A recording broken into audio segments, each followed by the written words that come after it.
going on, football fans? We're going to watch some Trey Benson film, figure out what he brings to the NFL. Roll the tape. If you want the measurables, here they are. Pause the video. Otherwise, we got stuff to do. First and foremost, Trey Benson. Absolute problem through contact. Never see him getting taken down for the first shot. We're going to break down the film here. So this is a Izzy scheme. All the linemen are going, they're going to swing to their left, guard more of space than a man. You'll see him go, zoop, zoop, zoop, taking their guys, making a guy miss in the backfield. You'll love to see it. Driving his feet all the way through. Good yardage. All right, next up, we got a bit of a Trey. So what's going to happen here? Big fella number one, he's going to pull and kick out. Big fella number two, he's going to pull and hit anything that's moving. And I love this play because one, he gets a big fella in space. Two, watch how Benson reads his blocks here. So big knock on him is his patience and his vision. I don't know about you guys. I think that he followed his whole almost exactly as his block there. He loved to run with the power scheme. He loved to run with the zone scheme. Like, he was able to function with both of them. But whenever you see him run through a power or a Trey, he seems to hit the hole almost exactly correctly every single time, which is going to translate well to the NFL because whoever picks him is going to make sure that they are running something that makes sense for him. Next up, very similar play just against LSU. You're going to see the defender do a really good job on the outside here. So freeze it right here. Instead of the first offensive lineman being able to kick out, defender does a good job chopping down. So instead he seals him. Next guy comes around over top. And Benson, patient, works through vision, breaking arm tackles, initiating contact. That's exactly what you want to see from him at this level. Some guys with a hammer, some guys with a nail. Benson is normally the hammer. Just for kicks, we're going to show it one more time. Go to the other side. This time they pulled the tight end instead of the tackle. But same concept. Benson ran it well. Florida State ran it well. Here you're going to see him run the option. Look at him make a guy miss. Absolutely freezes the defender. He does step out here, so all of this is just, for show. But, oh man, watch him absolutely. This guy doesn't know where he is. He's diving at ankles. He's looking for ghosts. If that is what he's doing against Miami linebackers, that is going to transition well to the NFL. All right. Told you guys earlier that he's an absolute problem for people to try to take down. Just pressing the line, making the blocks work, and then delivering the hammer at the end of the run. Let's go, baby. It's one thing for him to have the patience and the vision to make this play happen. It's very well blocked, so it's not a crazy amount of finding that he has to do. But the little stutter step inside, freezing the defenders, then coming outside and really setting the tone for the offense. You want a running back that has an attitude, is epitomizing what the offense wants to do, and he is a tone setter for a team, which you love to see. I'm all about it. All right, talked a little bit about him being a tone setter. Let's talk about his ability to break arm tackles. I want you to go ahead and count how many tackles he breaks on this play. We can do it together from the behind view. In my opinion, we've got 1, 2, 3, 4, 5, 6, and maybe 7. It took 7 defenders for him to finally go down. So he's great through contact, but I'd be remiss if I didn't point out one of the shortfalls of Benson.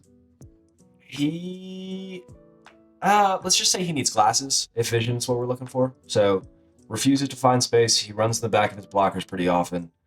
It's not something that he had to deal with in college because if he ran in the back of his blockers, he was athletic enough to make up for it. Exhibit A. But it's not always going to work. He needs to get a little better with that. But it's very coachable, very doable. So excited to see what he can turn it to. This next play kind of highlights what I'm talking about. So the haters are going to call this a lack of vision. The people that love him are going to call it setting up his blockers. I personally think that he is making a conscious decision to stutter step behind his blocker here, but some guys are going to say that he wasn't able to find space fast enough. You tell me. So run to the left, little stutter step inside. Is that stutter step because he didn't know where to go, or is that stutter step because he saw the defender closing and wanted to make something happen? Be remiss if we watched some Trey Benson film. We didn't talk about his speed in the open field. Look, saw it at the combine. 4.39 40. 216 is not supposed to be able to move like that. He's not fast. He is fast. He makes slow people look extra slow and fast people look not fast. For more expert analysis, be sure to subscribe to the show. But I'm just size-speed combination is what's going to be so enticing for Benson at the next level. When you pair that with his pass-catching ability that you're going to see here, wheel route, contested catch.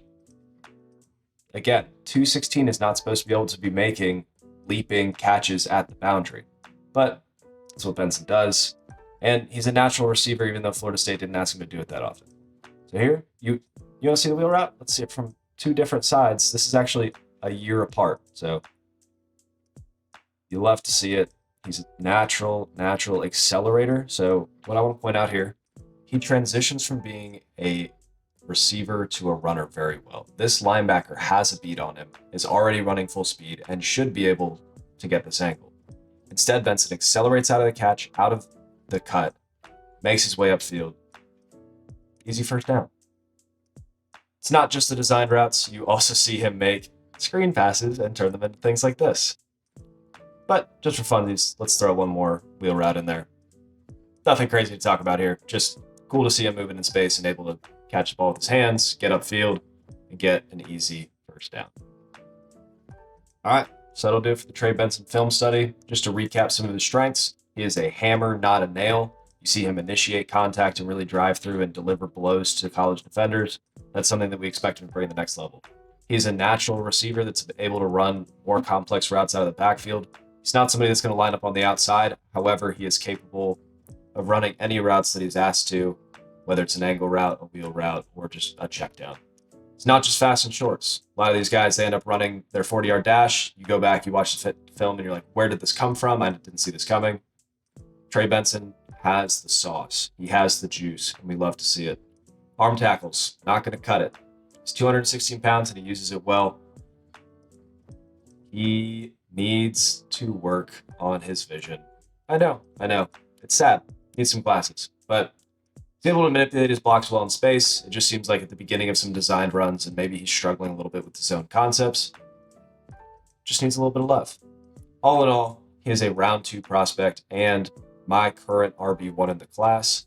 There's a toss-up between him and Jonathan Brooks, but if you can give me the guy that's going to produce immediately, has day 2 draft capital, and has all of the physical traits that I'm looking for in the next level, give me Trey Benson over Jonathan Brooks as it stands now. I'm excited to see where he lands. I'm excited to see where he goes. If you listen this long, be sure to like and subscribe. Just a click for you. It means a lot for us. Thanks for listening. Have a great day.